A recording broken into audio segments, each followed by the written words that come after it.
Hello दोस्तों, मैं आशीष पटेल आपके अपने यूट्यूब चैनल सब जूनियर क्लासेस में एक बार फिर बहुत बहुत स्वागत करता हूं। फ्रेंड, मैं आपको पहले ही क्लियर कर दूं कि 1 दिसंबर से एसएससी सीजीएल के एग्ज़ाम्स स्टार्ट हो गए हैं फ्रेंड्स। ठीक है, तो एसएससी सीजीएल के एग्ज़ाम 1 दिसंबर से एग्ज़ाम स्टार्ट हो गई है। तो हम उसके कंप्लीट पेपर एनालिसिस पर डिस्कस करेंगे। ठीक है, कंप्लीट पेपर एनालिसिस पर उसके हम डिस्कस करेंगे एसएससी सीजीएल के। ठीक है, तो आज हम बात करेंगे 2 दिसंबर की फर्स्ट एंड सेकंड शिफ्ट में किस टाइप के क्वेश्चंस पूछे गए। ठीक है, तो 2 दिसंबर की फर्स्ट सेकंड शिफ्ट में किस टाइप के क्वेश्चंस पूछे गए हैं और यहाँ पर क्वेश्चंस को भी देख सकते हो आप। इन पर आज हम डिस्कस करने वाले हैं। तो एसएससी सीजीएल का एग्ज़ाम्स स्टार्ट हो चुका है और बहुत ही ज़्यादा इंटरेस्टिंग होने वाला वीडियो, क्योंकि हम डेली इसके पेपर एनालिसिस पर डिस्कस कंटिन्यू करेंगे। तो मैं हूं आपका दोस्त आशीष सर, आपके अपने यूट्यूब चैनल सब जूनियर क्लासेस में आपका एक बार फिर बहुत बहुत स्वागत करता हूं। ठीक है, तो आज का वीडियो हम स्टार्ट करते हैं। जो भी चैनल पर नए हैं चैनल को सब्सक्राइब कर लीजिएगा और बेल आइकन को प्रेस कर दीजिएगा, जिससे आने वाले सारे नोटिफिकेशन आपके पास जल्दी से जल्दी आ सके और सारी चीज़ें एकदम रियल और ऑथेंटिक आपको मैं कराऊंगा। ठीक है, तो आज का वीडियो हम स्टार्ट करते हैं। देखते हैं एसएससी सीजीएल 2 दिसंबर की दोनों शिफ्टों में किस टाइप के क्वेश्चंस पूछे गए। और अपने सारे फ्रेंड्स को वीडियो शेयर कर दीजिए जो भी एसएससी सीजीएल की प्रिपरेशन कर रहे हैं या एग्ज़ाम देने वाले हैं। ठीक है, तो क्वेश्चंस हम देखते हैं। पहला क्वेश्चन था हमारा आज का, पूछा था पहली शिफ्ट में कि महाद्वीपीय परत की औसत मोटाई कितनी है। ठीक है, महाद्वीपीय जो परत है उसकी औसत मोटाई कितनी है। तो महाद्वीपीय भारत मतलब जो है महाद्वीपीय परत है, ठीक है, उसकी औसत मोटाई लगभग 35 किलोमीटर है। ठीक है, तो महाद्वीपीय परत की जो औसतन मोटाई है वो हमारी कितनी हो जाएगी, 35, लगभग 35 किलोमीटर हो जाएगी। ठीक है, तो ये भी ध्यान रखना, महाद्वीपीय परत की औसतन मोटाई 35 किलोमीटर हो जाएगी। ठीक है, अगला क्वेश्चन देखते हैं। अगला क्वेश्चन हमारा था कि वायुमंडल में ऑक्सीजन की मात्रा कितनी है। वायुमंडल में ऑक्सीजन की मात्रा पूछी थी। तो वायुमंडल में 78.8% नाइट्रोजन होती है, नाइट्रोजन गैस, और ऑक्सीजन होती है 20.95%। तो एग्जाम में ऑक्सीजन का पूछा था, तो ये वाला ब्लॉक करना आपको 20.9 करना है। ठीक है, तो वायुमंडल में ऑक्सीजन की मात्रा कितनी है, 20.95% है।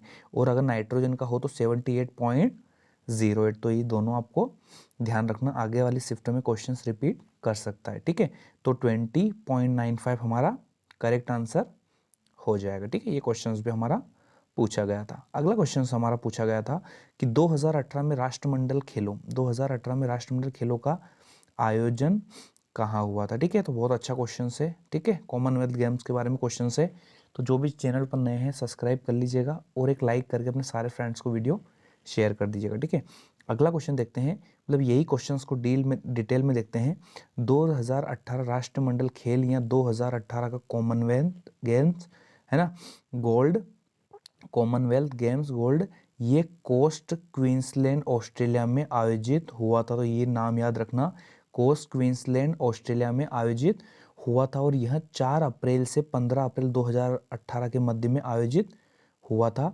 तो क्वेश्चन में ये पूछा था कि आयोजन कहाँ हुआ था, तो आयोजन कोस्ट क्वींसलैंड ऑस्ट्रेलिया हमारा राइट आंसर हो जाएगा। लेकिन अगर डेट पूछे तो 4 अप्रैल से 15 अप्रैल 2018 के बीच में यह, है ना, 4 अप्रैल से 15 अप्रैल के बीच में यह कोस्ट क्वींसलैंड ऑस्ट्रेलिया में आयोजित हुआ था। ठीक है, और इसमें देख लिया थोड़ा सा, यह ओलंपिक और एशियाई खेलों के बाद तीसरा सबसे बड़ा या बहुस्पर्धीय, ओलंपिक और एशियाई खेलों के बाद तीसरा सबसे बड़ा खेल स्पर्धा है। ठीक है, तो ऑस्ट्रेलिया ने 5वीं बार राष्ट्रमंडल खेलों की मेजबानी की। तो ये भी ध्यान रखना, ऑस्ट्रेलिया ने कितनी बार की है इसकी मेजबानी, राष्ट्रमंडल खेलों की 5वीं बार मेजबानी की है। और ओलंपिक और एशियाई खेलों के बाद तीसरे नंबर पर आता राष्ट्रमंडल या कॉमनवेल्थ गेम्स। तो ऑस्ट्रेलिया में आयोजन हुआ था, क्वींसलैंड ऑस्ट्रेलिया में, और 4 अप्रैल से 15 अप्रैल 2018 के बीच में गेम्स चले थे। ठीक है, तो ये भी आपको ध्यान रखना, बहुत सारे फैक्ट भी याद रखने। ठीक है, अगला क्वेश्चन पूछा था कि हार्नबिल महोत्सव कितने दिनों तक मनाया जाता है और कहाँ। ठीक है, हार्नबिल उत्सव ग्रुप डी एग्जाम में कंटिन्यू बहुत बार रिपीट हुआ था ये।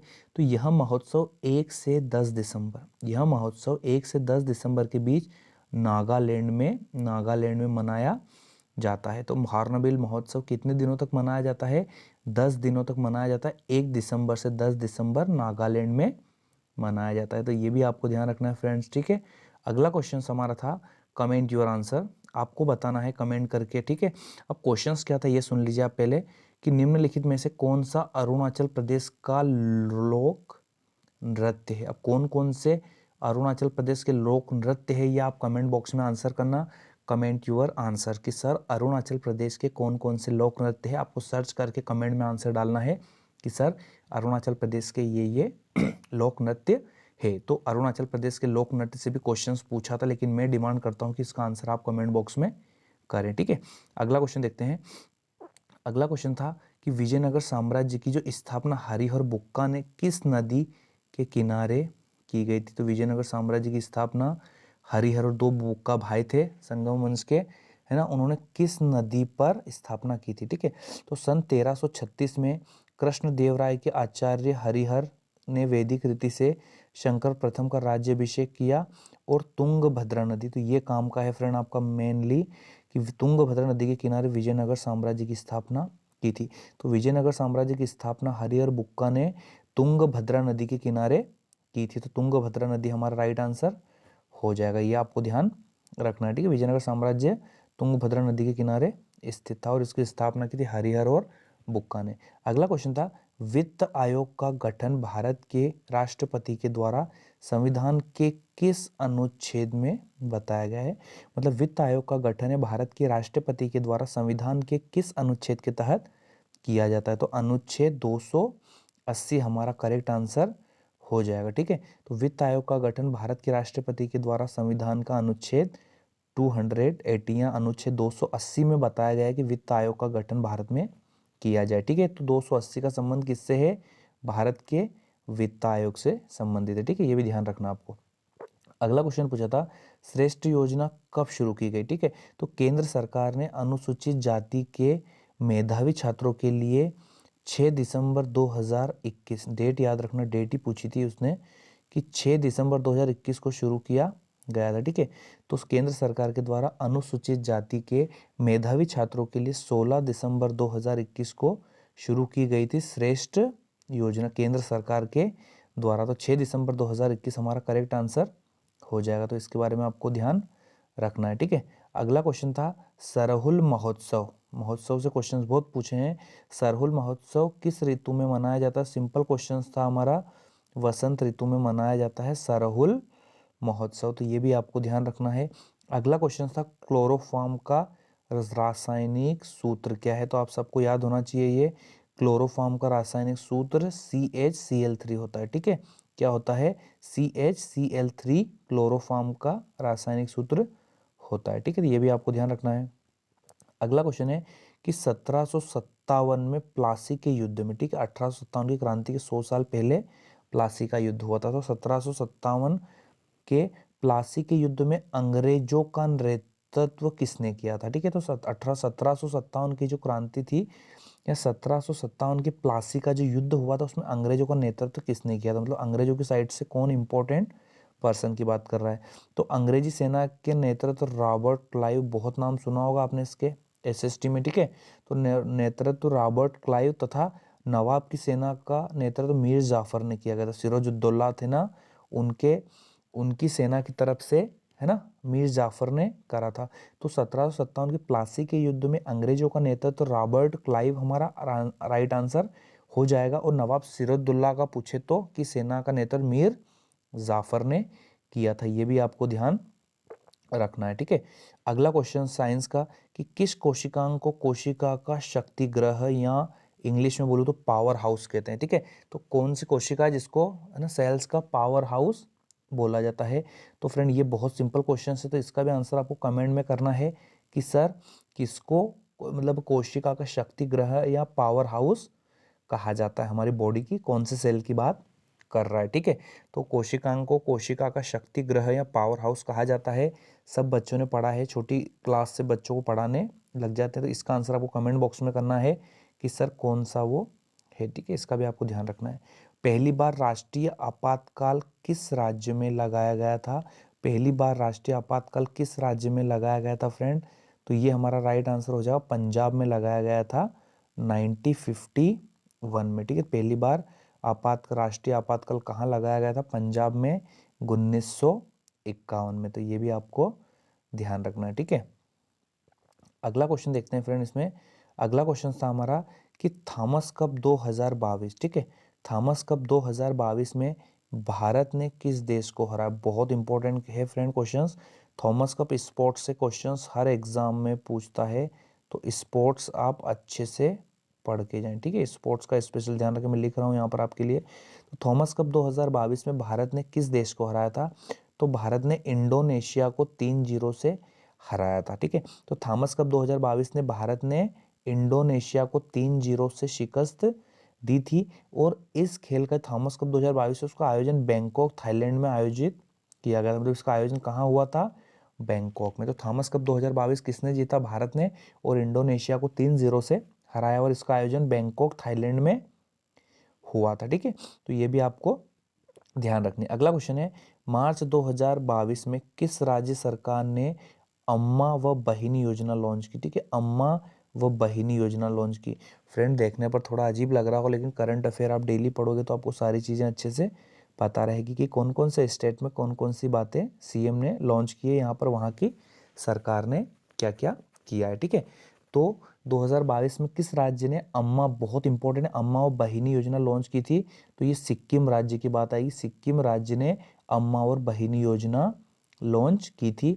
अब फ्रेंड एक चीज़ मैं आपसे पूछ लूँ, मैंने आपको सिक्किम की कभी कुछ 2-3 दिन पहले मैंने आपको मुख्यमंत्री याद कराए थे पूरे भारत के सभी राज्य के। तो फ्रेंड सिक्किम से मैंने क्या बताया था? सिक्का। सिक्किम से मैंने क्या बताया था? सिक्का। और सिक्के की क्या मांग बढ़ गई? तो प्रेम सिंह तमांग मैंने बताया था, आपको याद है अच्छे से। मैंने बताया सिक्के की क्या बढ़ गई? मांग बढ़ गई। तो मांग बढ़ने से क्या होगा? प्रेम सिंह तमांग हमारे सिक्किम राज्य के मुख्यमंत्री। फ्रेंड कोई नहीं भूलोगे, डायरेक्ट मेरे को अचानक अगर दिख गया सिक्किम तो मैंने आपको बता दिया कि प्रेम सिंह तमांग वहाँ के सीएम है। तो सिक्के से मांग बढ़ गई, तो मांग से हो जाएगा तमांग, और हमारा सीएम हो जाएंगे सिक्किम राज्य के। तो मैंने बोला ना आशीष सर की क्लास में 100% आप कोई भी चीज़ नहीं भूलोगे लाइफ टाइम में, प्रॉमिस करता हूँ, ठीक है। तो सिक्किम हमारा राइट आंसर हो जाएगा। अगला क्वेश्चन था कि फिट इंडिया मूवमेंट की शुरुआत किस वर्ष की गई? तो 29 अगस्त 2019 को की गई, ठीक है। तो फिट इंडिया मूवमेंट की शुरुआत किस वर्ष की गई? 29 अगस्त 2019 को। अब फ्रेंड ध्यान रखना, 29 अगस्त को हर साल क्या मनाते हैं? मेजर ध्यानचंद की उपलब्धि में खेल दिवस, ठीक है। तो स्पोर्ट्स डे, खेल दिवस मनाते हैं 29 अगस्त को मेजर ध्यानचंद की स्मृति में, ठीक है। तो फिट इंडिया मूवमेंट की शुरुआत 29 अगस्त 2019 को हुई थी। तो ये भी आपको ध्यान रखना है। एक क्वेश्चन फ्रेंड उपराष्ट्रपति से पूछा था, मुझे कुछ समझ में नहीं आ रहा इसके बारे में। तो भारत के उपराष्ट्रपति का संबंध कौन सा है ना? भारत के उपराष्ट्रपति के संबंध में कौन सा कथन गलत है? ऐसा कुछ क्वेश्चन था। तो उपराष्ट्रपति के बारे में आपको सारी जानकारी होनी चाहिए कि इनका कार्यकाल कितना होता है, ये अपना रिजाइन किसको किसको देंगे, अपना रिजाइन पत्र, ये सारी चीज़ें इनके बारे में आप ध्यान रख लेना। मुझे इसका एक्यूरेट क्वेश्चन नहीं मिला, ठीक है। तो ये भी आपको ध्यान रखना है। अगला क्वेश्चन था कि सालबाई की संधि किस वर्ष में हुई थी? ठीक है, तो सालबाई की संधि 17 मई 1782 में हुई थी। 17 मई 1782 में हुई थी। अब बोलोगे कि कोई हिस्ट्री वाला बच्चा बोलेगा सर सालबाई वाला मैटर क्या? कुछ नहीं भैया, मराठा पढ़ लेना, आपको सारी चीज़ें समझ में आ जाएगी। मराठा खूब डीप में पढ़ लेना अच्छे से, तो मराठा सालबाई का रिलेशन वहीं से आपको पता चलेगा। तो 17 मई 1782 में हुई थी। तो मराठा फील्ड को अच्छे से आप देख लेना, उसमें आपको सालबाई की संधि के बारे में पता चल जाएगा, ठीक है। तो इस चीज़ का ध्यान रखना, ठीक है। अगला क्वेश्चन था किस पंचवर्षीय योजना के दौरान आत्मनिर्भरता, सेल्फ डिपेंड की बात हो रही, आत्मनिर्भरता पर ध्यान दिया गया था? तीसरी पंचवर्षीय योजना में आत्मनिर्भरता पर ध्यान दिया गया था। ये 1961 से 1966 तक लागू थी, ठीक है। तो किस पंचवर्षीय योजना के दौरान आत्मनिर्भरता पर जोर दिया गया? तो तीसरी पंचवर्षीय योजना हमारा राइट आंसर हो जाएगा, और ये 1961 से 1966 के बीच में कंटिन्यू थी, ठीक है। तो फ्रेंड ये आज हमने देख लिया एसएससी सीजीएल 2022 का 2 दिसंबर की फर्स्ट एंड सेकंड शिफ्ट में किस टाइप के क्वेश्चंस एग्जाम में भी पूछ रहा है और कंटिन्यू एग्ज़ाम चल रहे हैं। एसएससी सीजीएल के 1 दिसंबर से एग्ज़ाम्स स्टार्ट हो रहे हैं और अब हम डेली एसएससी सीजीएल का पेपर एनालिसिस या एग्ज़ाम एनालिसिस जीके क्वेश्चंस या जीके क्वेश्चंस के बारे में डिस्कस करेंगे, ठीक है। तो डेली हम एसएससी सीजीएल के पेपर एनालिसिस पे डिस्कस करेंगे और सब्जेक्ट हमारा मेनली टॉपिक रहेगा जीएस, ठीक है। तो जीएस के किस किस टाइप के क्वेश्चंस एग्जाम में आएंगे उस पर आज हम हमेशा डिस्कस करेंगे जब तक एसएससी सीजीएल का एग्जाम्स कंटिन्यू चलता रहेगा, ठीक है। तो आज हमने देख लिया 2 दिसंबर की फर्स्ट एंड सेकंड शिफ्ट में किस टाइप के क्वेश्चंस पूछे गए जीएस से, ठीक है। आई होप फ्रेंड आपको वीडियो अच्छा लगा होगा। अगर आपको वीडियो अच्छा लगा है फ्रेंड तो एक लाइक तो फ्रेंड करके जाइएगा और जो भी चैनल पर नए हैं चैनल को सब्सक्राइब कर लीजिएगा और बेल आइकन को प्रेस कर दीजिएगा, जिससे आने वाले सारे नोटिफिकेशन और सारी इन्फॉर्मेशन आशीष सर के आपके पास आ सके, ठीक है। और जो भी एसएससी सीजीएल के एग्जाम्स देने वाले बच्चे डेली वीडियो में प्रोवाइड कराऊंगा, डेली वीडियो अपलोड करूंगा मैं आपके लिए एसएससी सीजीएल के लिए, ठीक है। तो जो भी बच्चे प्रिपरेशन कर रहे हैं जिनका आने वाले शिफ्ट में पेपर है वो बिल्कुल एनालिसिस देखें कि किस टाइप के क्वेश्चंस आ रहे हैं और किस टाइप में से आने वाली संभावना आगे भी होगी, ये चीज़ें भी वो अच्छे से देख सकते हैं, ठीक है। तो फ्रेंड मिलते हैं नेक्स्ट वीडियो के साथ। जब तक के लिए आशीष सर की तरफ से एंड सब जूनियर क्लासेस की तरफ से जय हिंद जय भारत।